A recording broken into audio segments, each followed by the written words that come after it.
मेरे पास भी ना एक गणेश जी की बड़ी क्यूट सी कहानी है। कौन सी कहानी?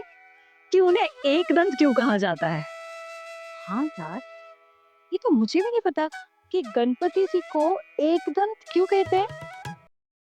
बात उस समय की है जब गणेश जी संसार का सबसे बड़ा महाकाव्य लिखने वाले थे।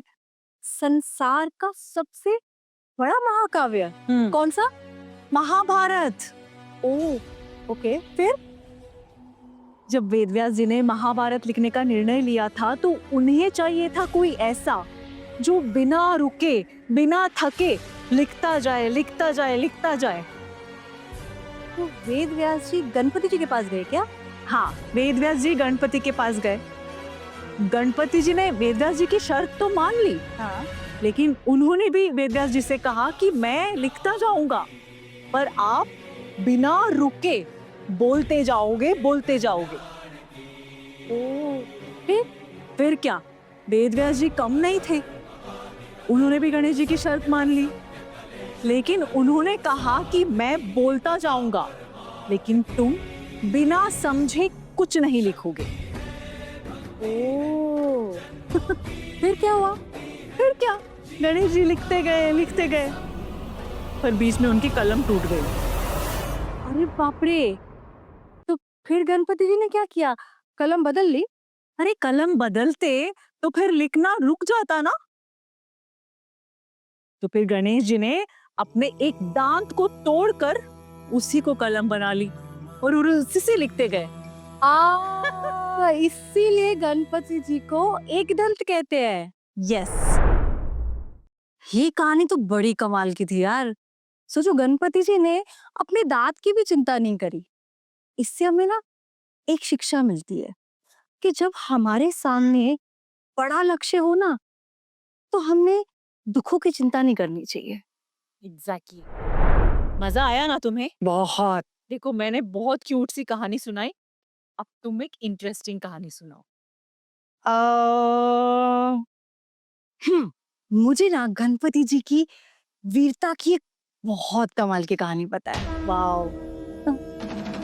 एक बार ना गणपति जी तपस्या में बैठे हुए थे, तो उनके शरीर से एक पसीने की बूंद टपकी।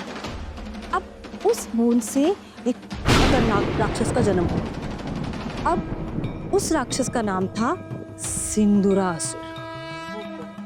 वो राक्षस ना तपस्या में, ज्ञान में, इन सब में बड़ा निपुण था।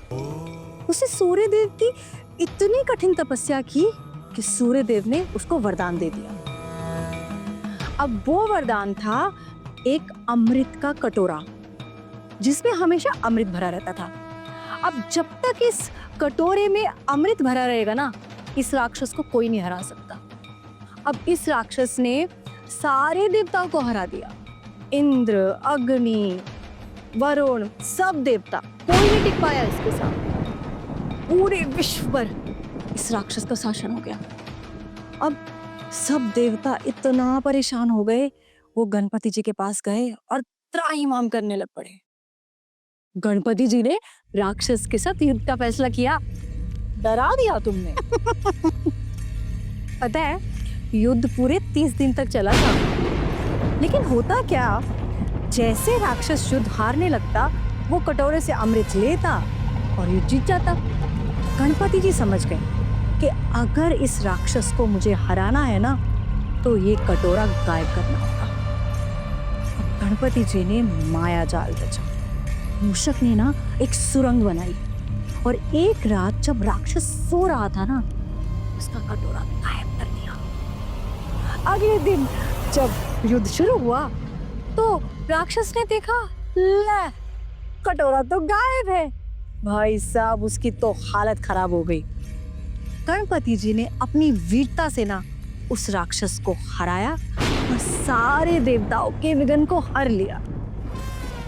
वाओ, तभी तो गणपति जी को विघ्नहर्ता कहा जाता।